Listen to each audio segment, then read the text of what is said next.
Every single morning, millions of people over 50 sit down with a cup of tea or coffee, a piece of toast, maybe a bowl of cereal, and think, this is fine, this is normal, this is healthy enough.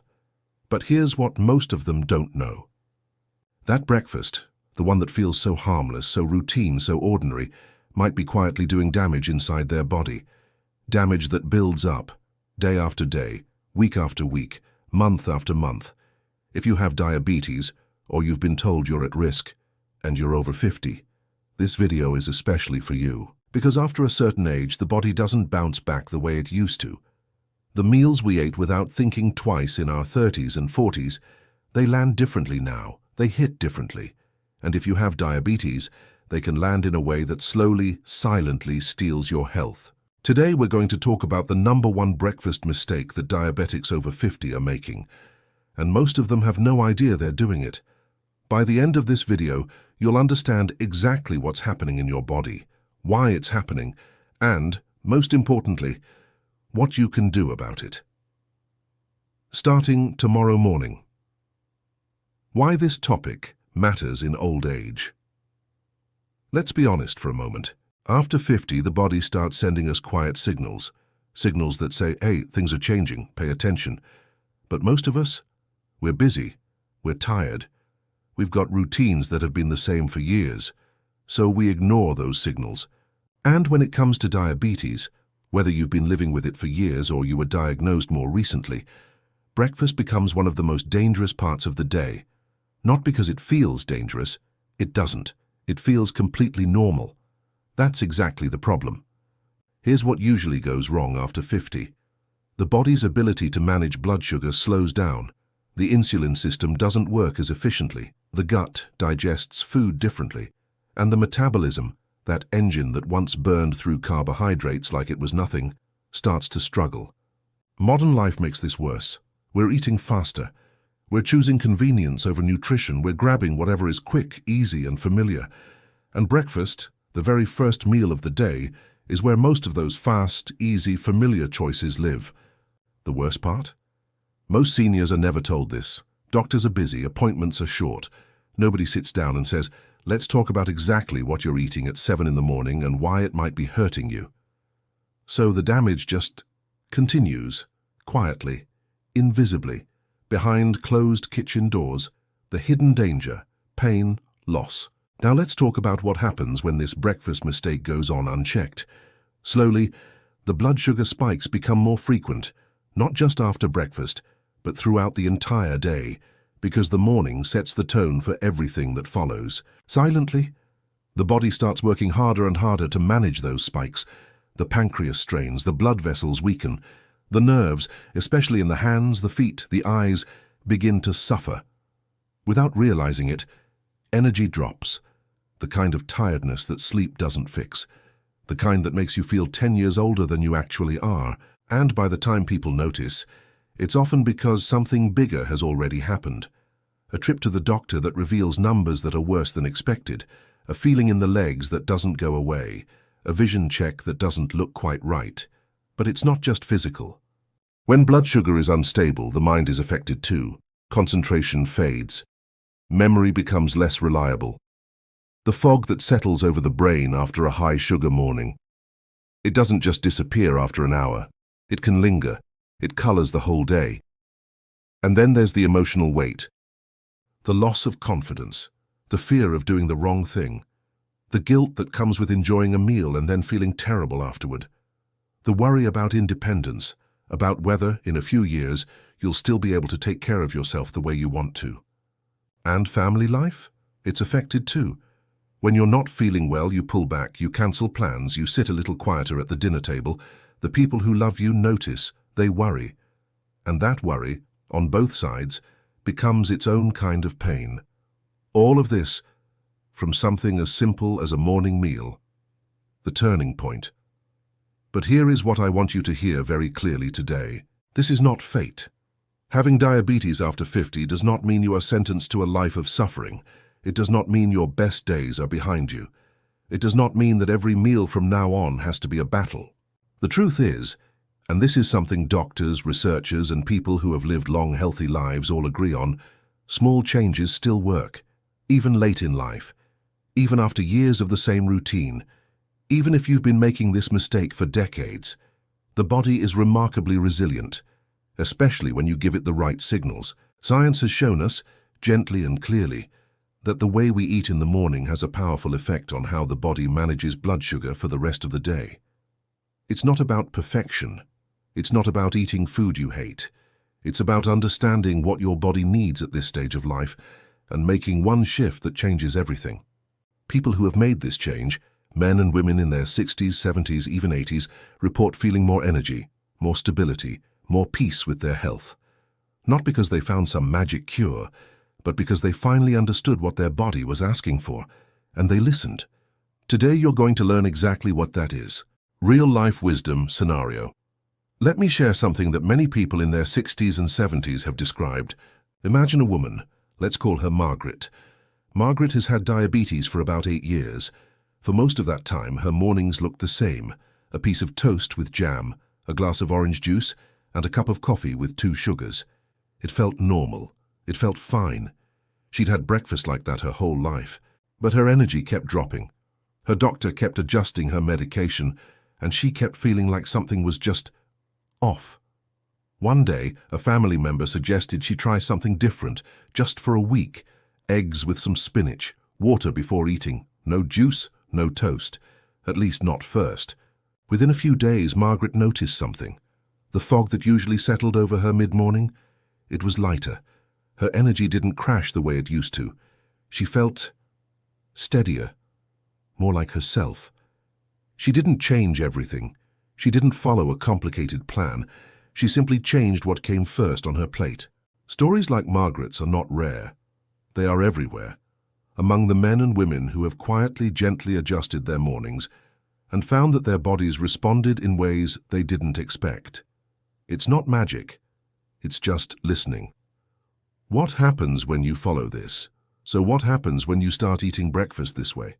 In the first few days, you might notice that the mid-morning crash, that slump that used to hit around 10 or 11 in the morning, starts to fade, not disappear overnight, but soften, become less sharp.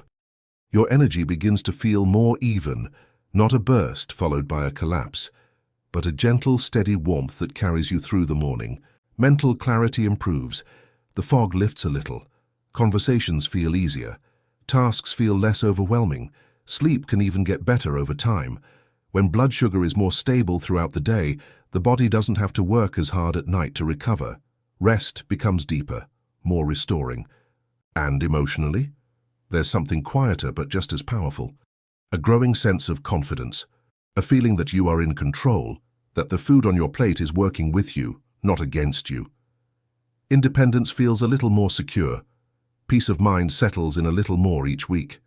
Imagine waking up one morning, not feeling perfect because nobody does, but feeling capable, feeling like the day ahead is something you can meet, not something you have to brace for. That is what this small change can do, not in theory, in real life, in real mornings, in your life. Warning and balance now. A very important word before we close. This information is meant to help. It is not meant to replace your doctor or your medical team. Everyone's body is different. Everyone's diabetes is different. The right breakfast for you may not be exactly the same as the right breakfast for someone else. If you are on medication, especially insulin, changing what you eat in the morning can affect your blood sugar levels. Please talk to your doctor before making big changes. Even small ones can sometimes require an adjustment to your medication. Also, don't overdo it. Don't go from your current breakfast to an extreme overnight. Start with one change. Maybe add an egg. Maybe drink water before you eat. Maybe move the toast to the end, one step at a time. Listen to your body. If something doesn't feel right, if you feel dizzy, shaky, or unusually tired after eating, pay attention to that. That is your body talking to you. And at this stage of life, it's wise to listen. There is no need to be perfect. There is only the need to be a little more mindful, a little more gentle with yourself, and a little more willing to try. Final wisdom and blessing. There is an old saying that goes something like this: the greatest wealth is health, and the greatest health is peace. After 50, After all the years you've lived, all the mornings you've greeted, all the meals you've shared, you deserve both.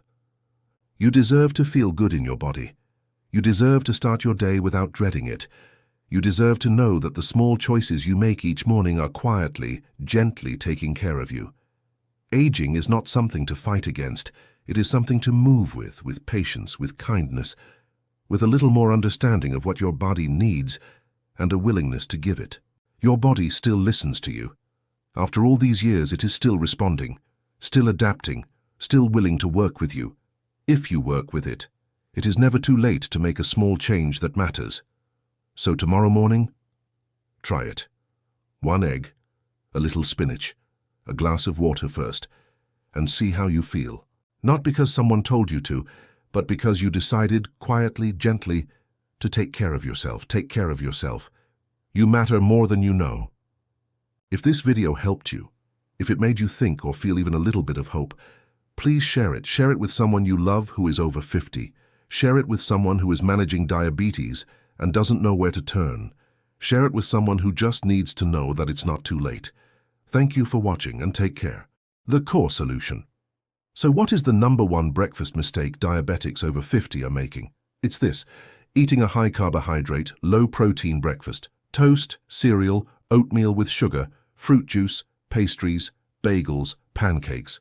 These are the breakfasts that most people reach for every single morning. And for someone managing diabetes after 50, they are among the most damaging ways to start the day. Here's why. When you eat a meal that is high in carbohydrates and low in protein, your blood sugar rises quickly. In a younger, healthier body, that spike might be managed without too much trouble. But after 50, and especially with diabetes, that spike is harder to control. It takes longer to come back down, and while it's up, the body is under stress. That stress affects everything: energy, mood, mental clarity. And over time, it wears down the systems that are already working overtime to keep you healthy. Now here is the good news. The fix is not complicated, it is not expensive, and it does not require you to give up every food you enjoy. The solution is simple. Shift your breakfast to be protein first and fiber rich. That's it. Protein first, fiber alongside it. And carbohydrates, and if you have them at all, just come last and in smaller amounts. When you do this, something powerful happens in the body. The blood sugar rises more slowly, it stays more stable, and it comes back down gently, instead of crashing. That means less strain on the body, more steady energy through the morning, and a much better foundation for the rest of the day. This is not a new idea, but it is one that most people over 50 with diabetes are never clearly told, and once you start doing it, you will feel the difference. Step-by-step breakdown. Let's break this down into simple, clear steps. No complicated recipes, no expensive superfoods, just real food, prepared in real ways that real people can actually do every morning. Step 1. Make protein. Your first priority. The very first thing on your plate, or in your bowl, should be protein. Eggs are one of the best options. A couple of scrambled eggs, boiled eggs, or even a simple omelette with vegetables gives your body a strong, stable start. Eggs are easy to digest, affordable, and incredibly effective at slowing blood sugar rise. If eggs aren't your preference, that's okay. Greek yogurt, the plain, unsweetened kind, is another excellent choice. It's high in protein and gentle on the stomach. For those who prefer something lighter, a small handful of nuts, almonds, walnuts, or cashews, paired with a little cheese can also do the job. Why does this matter more for seniors? Because as we age, the body becomes less efficient at using protein. Eating it early in the day helps the body use it well, supports muscle health, and gives the blood sugar a stable anchor for the hours ahead. Step 2. Add fiber, but the right kind. Fiber is your blood sugar's best friend. It slows digestion, it helps prevent sharp spikes, and it keeps you feeling full longer, which means less snacking, less grazing, and less opportunity for the blood sugar to yo-yo throughout the day. The best fiber sources for breakfast are non-starchy vegetables: spinach, cucumber, tomatoes, bell peppers. These are light, easy to eat, and incredibly effective. You can add them to your eggs. You can put them on the side. You can even blend a handful of spinach into a smoothie. You won't taste it, but your body will thank you. A word of caution here. Not all fiber is equal. Fruits, especially on their own, can actually raise blood sugar quickly because of their natural sugar content. If you enjoy fruit, save it for later in the day or pair it with protein so the sugar is absorbed more slowly. Step 3. Move carbohydrates to the end or reduce them. This is where most people make the biggest mistake. Toast is often the first thing eaten. Cereal is the entire meal. Juice is drunk before anything else touches the plate. Instead, try this. If you want bread, have it after your eggs and vegetables. If you want fruit, eat it after the protein. If you want oatmeal, make it with less sugar and add nuts or seeds on top. The goal is not to eliminate carbohydrates forever. That is not realistic and it is not necessary. The goal is to reorder them, to put them in a position where the body can handle them better. For seniors with diabetes, this simple reordering can make a noticeable difference in how blood sugar behaves for the entire morning. Step 4. Don't forget water before you eat. This one is often overlooked, but it matters. After sleeping all night, the body is dehydrated. Drinking a glass of water, plain, warm, or with a squeeze of lemon, before eating helps the digestive system prepare. It helps the body process food more gently, and it can even help reduce the blood sugar spike that comes with eating. It doesn't have to be a lot, 1 glass. That's enough. Step 5. Be mindful of portion size. After 50, portion size matters more than it used to. A smaller, well-balanced breakfast is almost always better than a large one, even if that large breakfast is healthy. Eating too much at once, even good food, can still cause the blood sugar to rise more than the body can comfortably handle. Keep it moderate, keep it balanced, and pay attention to how you feel an hour after eating. If you feel tired or foggy, that's a sign the meal may have been too heavy or too carb-heavy for your body right now. Common mistakes to avoid. Skipping breakfast entirely. Many people think fasting in the morning is helpful. For some, it may be, but for many diabetics over 50, skipping breakfast can actually cause blood sugar to drop too low, leading to shakiness, fatigue, and poor decisions later in the day. Talk to your doctor before making that choice. Drinking fruit juice first thing. Juice has almost no fiber and a lot of sugar. It spikes blood sugar fast, and especially on an empty stomach. Adding sugar to everything. Coffee with sugar. Oatmeal with brown sugar. Yogurt with honey. Every spoonful adds up, and after 50, those spoonfuls hit harder. Eating too fast. Slowing down, and even by a few minutes, gives the body time to digest more gently and keeps blood sugar more stable.